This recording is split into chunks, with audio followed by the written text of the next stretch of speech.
Bismillahirrahmanirrahim. Bertemu kembali dengan saya Rumunas Prastio, masih dalam rangkaian Power BI Desktop. Pagi ini kita belajar tentang SumX lagi ya, karena menurut saya ada yang menarik dari SumX ini. Kita langsung saja.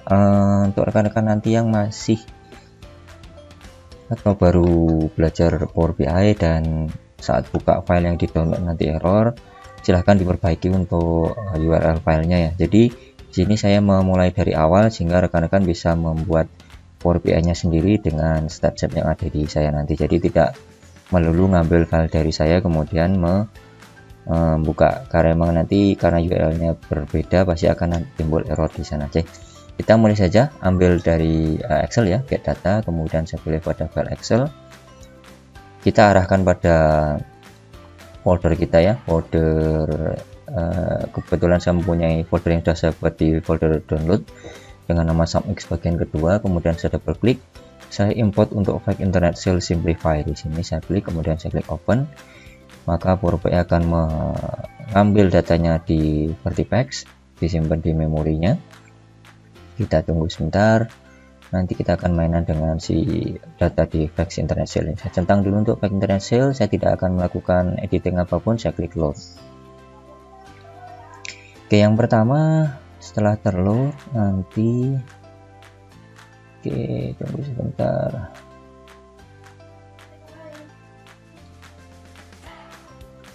Jadi di sini saya mempunyai sebuah tabel yang namanya Fact Internet Sales di sini ya, Fact Internet Sales Simplify. Jika saya ingin menunjukkan datanya, saya double klik saja di sini. Sini kita mempunyai beberapa tabel dengan beberapa kolom, satu tabel dengan beberapa kolom yang sudah saya hapus yang tidak diperlukan ya. Sini saya mempunyai product key, sales territory key, kemudian sales order number, unit price, sales amount, dan tax amount. Jadi semisal kita nanti mau melakukan sum dari unit price atau sales amount, kita bisa menggunakan measure sum. Jadi saat kita balik ke visualisasinya, saya klik kanan di Fact Internet Sale, saya klik pada new measure. Kemudian kita tunggu dulu untuk melakukan sum dari si sales amount. Kita cukup dengan menuliskan measure sum ya. Jadi saya tulis saja di sini sum function ya, sum function. Kita akan melakukan summary dari sales amount. Jadi kita tuliskan saja sum, kemudian Fact Internet Sale, kita pilih pada sales amount di sini. Kurung, tekan enter. Kita bisa lakukan visualisasi data dengan cara mengklik pada cut ya. Saya ingin menampilkan sebagai cut di sini. Kemudian pada hilangkan dulu filternya. Pada data fields-nya di sini saya klik dan drag untuk sum function yang barusan kita buat di sini. Klik dan drag seperti ini. Kita akan punya satu hasil dari summary si sales amount-nya. Untuk tampilan biar tidak muncul million seperti ini, saya klik saja pada format di sini, saya pilih pada data label, saya pilih pada display unit, saya hilangkan untuk display unitnya sehingga tampil keseluruhan seperti ini ya. Ini adalah sum function-nya. Kita juga bisa melakukan perhitungan ini dengan SumX. Jadi kalau pakai sum function kita tidak memerlukan iterator atau scanning data di Power BI-nya row by row. Jadi dia langsung akan mentotal keseluruhan satu kolom di sales amount. Tetapi jika kita menggunakan SumX, nanti dia akan melakukan iterator atau menghitung row by row. Jadi progresnya saja yang beda tapi hasilnya sama. Kita bisa menggunakan SumX di sini. Saya klik kanan di sini, kemudian new measure ya. Kemudian kita tunggu ya, ini measure-nya saya tulis saja di sini SumX underscore function lah ya, function. Kemudian kita tuliskan di sini SumX. Nah, parameter pertama adalah tabel, kemudian expression-nya. Tabelnya kita pilih saja untuk Fact Internet Sale di sini ya, Fact Internet Sale. Kemudian kita pilih untuk expression-nya karena saya tidak memerlukan perhitungannya lain selain sum. Ya, maka saya tuliskan saja kolom yang mau di sum. Jadi saya tulis saja di sini Fact Internet Sale, saya pilih pada sales amount. Kurung, tekan enter. Kita coba pakai cut lagi di sini ya. Kita buat cut lagi. Kita klik dan drag untuk SumX-nya. hasilnya akan sama persis. Jadi saat saya klik pada format dan saya hilangkan untuk display unitnya, nah hasilnya akan sama persis. Yang membedakan hanyalah cara si Power BI menghitung. Jika dengan menggunakan sum, secara performa dia akan lebih bagus. Dia akan hanya men-scan pada satu kolom saja, langsung di scan sama dia ya, langsung di total. Akan tapi saat menggunakan si SumX di sini dia akan melihat kriteria yang disampaikan pada measurenya. Jadi dia akan melakukan perhitungan row by row di sini ya, baris ini ditambahkan baris bawahnya, tambahkan baris bawahnya sampai habis di sales amount-nya. Nah, yang mau saya sampaikan di sini, kenapa kita harus menggunakan SumX? Kalau kita menggunakan sum saja bisa. Kita lihat di sini ya, saat kita menggunakan sum di sini, sum function ya, kita cukup mempassing satu kolom saja tanpa parameter yang lain. Kita sudah bisa menggunakan formula sum ini untuk menghitung berapa untuk sales amount-nya ya. Kan tapi jika kita lihat di SumX di sini, kita klik ya. SumX, kita lihat di sini kita mempunyai dua parameter, yaitu yang pertama adalah tabel, yang kedua adalah si kolom yang mau dilakukan agregasi sumnya. Jadi di sini kita menggunakan dua item yang harus kita pasang di SumX. Pertanyaannya, kenapa jika satu parameter saja yang pakai sum ini bisa, kenapa kita harus menggunakan SumX? Nah, jawabannya seperti ini. Saat kita menggunakan, anggaplah ini misalnya saya ganti namanya dengan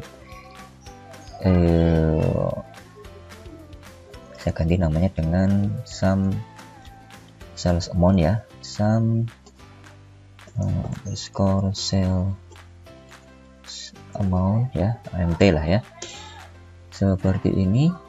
Kita update. Nah, saat kita mempunyai beberapa kebutuhan, misalnya di sini kita lihat pada tabelnya ada text amount juga. Jika kita ingin mengetahui berapa item yang akan kita dapatkan setelah dikurangi pajak atau tax amount di sini, kita harus menjumlahkan antara sales amount dikurangi dengan tax amount. Ya, jadi saat kita balik ke sini, saat menggunakan sum kita tidak bisa lagi menambahkan operasi apapun di dalam function sum sini, karena function sum hanya menerima satu kolom. Saat kita tambahkan parameter dikurangi seperti ini, tidak muncul lagi intelligent untuk fact internet sale karena kita tidak bisa mempassing dua parameter di sum. Jadi cara yang harus diambil adalah kita harus membuat satu measure lagi. Kita harus membuat satu measure lagi di sini, klik kanan, kemudian new measure ya, kemudian kita buat untuk sum dari taxnya ya, sum dari tax amountnya, dan kita melakukan sum lagi di situ ya, sum dari si fact internet sale, tabelnya atau kolomnya tax amount, kurung, tekan enter. Nah, kita bisa melakukan, kita lihat dulu ya untuk taxnya, kita klik dan drag untuk taxnya di sini, kita hilangkan untuk ininya, unitnya. Nah, hasilnya seperti ini. Jika kita ingin melakukan atau mengetahui berapa sih penghasilan bersih yang diterima, kita harus mengkurangkan antara si sales amount dikurangi tax ini. Jadi kita harus membuat satu parameter lagi ya. Parameter misalnya saya klik kanan di sini atau measure ya. Sorry, bukan parameter tapi measure. Measure kita namai misalnya penghasilan bersih lah ya. Sih. Kita harus membuat pengurangan lagi, yaitu sum dari sales amount kita kurangi dengan tax amount. Enter. Kita buat satu cut lagi di sini. Ya, kita klik dan drag penghasilan bersih di sini, boleh juga di sini. Kita hilangkan untuk display unitnya non. Nah, ini adalah penghasilan bersih kita. 27 sekian dari penghasilan kotor 29 dipotong pajak 23 sekian ya. Atau kita juga bisa menggunakan satu measure lagi yang kita gabung. Jadi kita bisa membuat satu measure lagi, klik kanan measure ya. Kita bisa membuat satu measure yang isinya gabungan, misalnya measure penghasilan bersih, misalnya seperti ini ya, saya nama ini ya biar beda dengan yang tadi, adalah sum dari kita buat format deductnya sum dari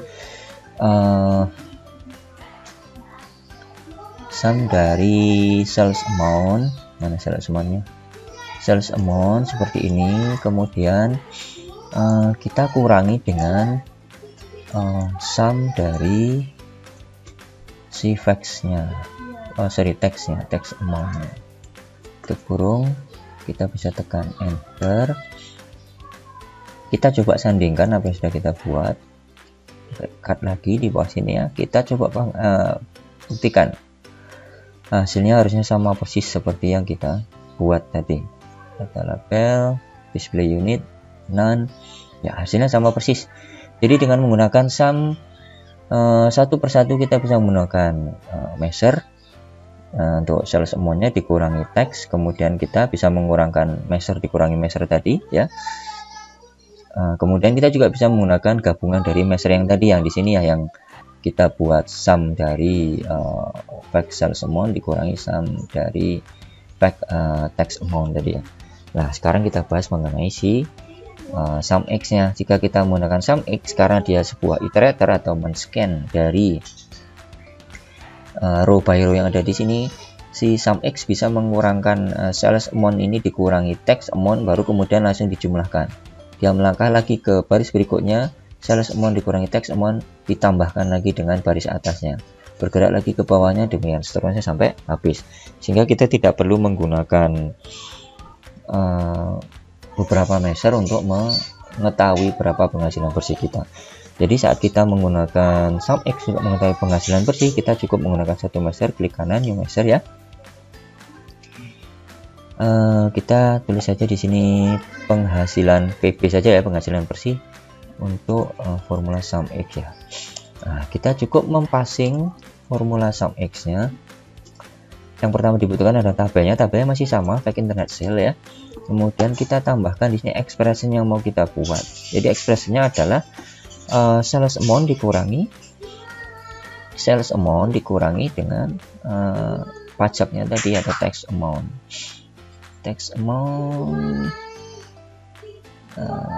Kita lihat tax amount ya, ini tax amount. Tutup kurung, kita tekan enter, maka secara otomatis nanti si Power BI akan menyajikan data yang sama persis seperti yang mudah kita buat di sini dengan banyak measure. Kita buktikan, klik pada cut-nya, kemudian kita cari measure yang barusan kita buat tadi, PB sum x ini kita klik dan drag ya, kita jajarkan di sini ya.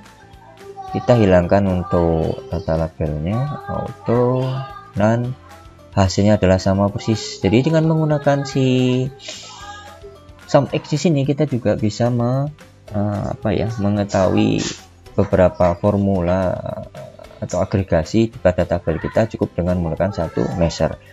Jadi tidak perlu menggunakan beberapa measure seperti ini. Bisa dipahami ya teman-teman ya penggunaan lain dari si sum x. Dan nanti kita juga bisa membuat satu tampilan ya yang sesuai dengan Tails Territory yang akan kita bahas pada tutorial berikutnya ya. Oke, demikian tutorial kali ini. Terima kasih atas perhatiannya. Kembali dengan saya Rendas Prasetyo, masih dalam rangkaian tutorial Power BI Desktop. Assalamualaikum warahmatullahi wabarakatuh.